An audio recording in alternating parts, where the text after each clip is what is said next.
लावताना जगन्नाथपुरी यात्रेसाठी मला मुख्य कार्यक्रमाला आमंत्रण देण्यात आलं.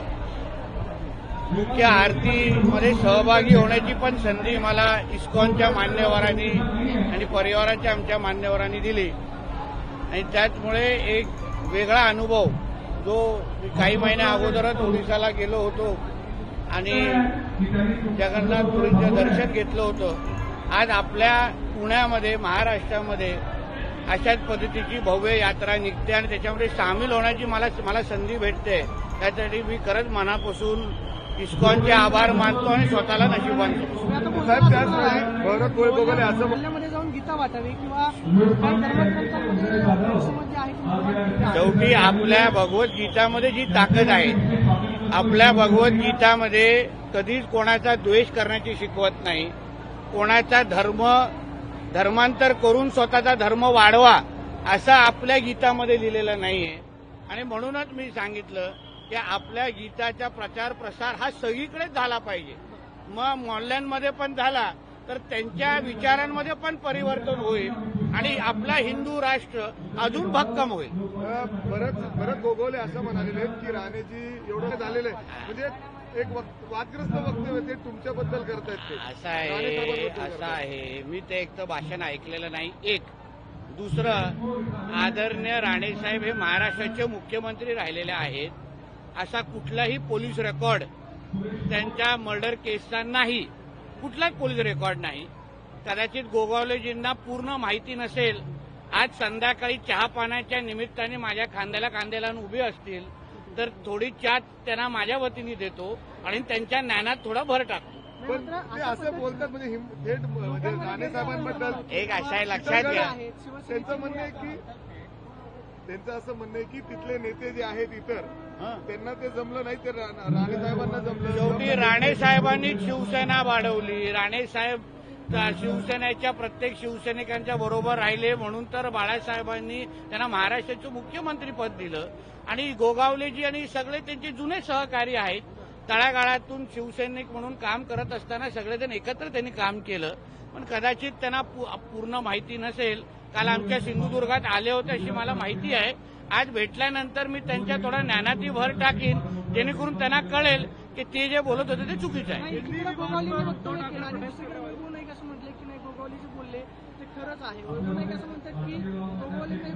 बघा, आमच्या राज्यात आमच्या देशात आपला देश डॉक्टर बाबासाहेब आंबेडकरांच्या संविधानाच्या अनुसार चालतो, बरोबर आहे.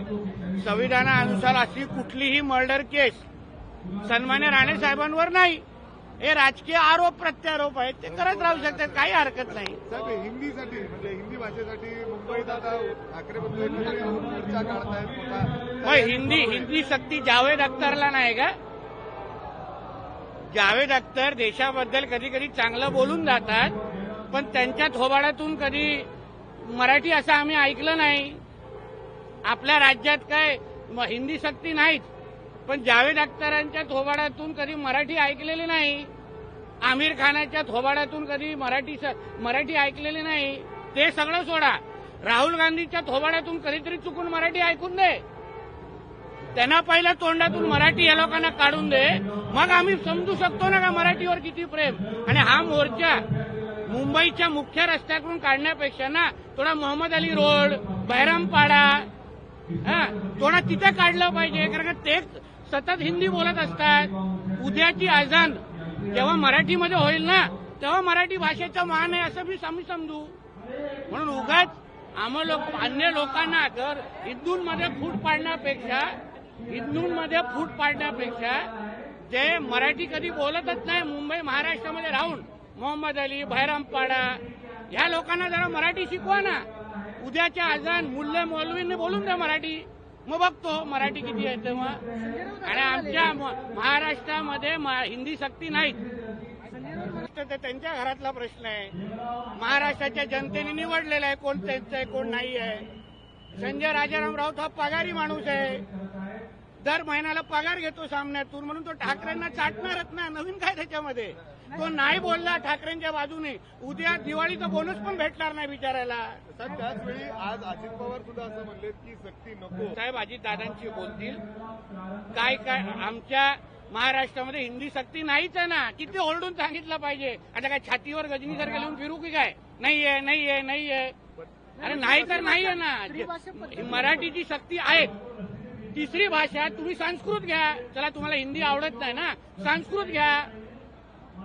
मग बॉम्बे स्कॉटिश मध्ये शिकत असताना तिथे संस्कृत का घेतली नाही?